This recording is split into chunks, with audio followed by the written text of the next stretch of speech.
Ayan guys, ito na ngayon yung status ng aming backfilling at saka installation ng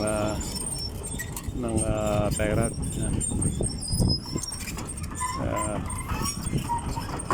Naka 24 na kami.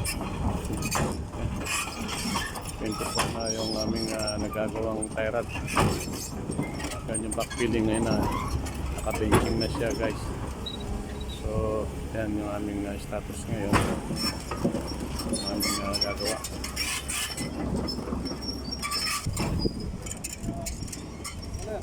Yan, hanggang dito na. So, yan yung aming nagawa. So, break time na kami muna. Kakain muna kami ng tanghalian.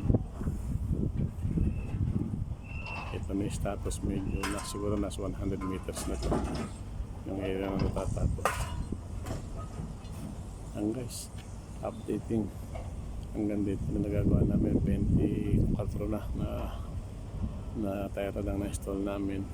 Yung area nasa na siguro length 100 meters.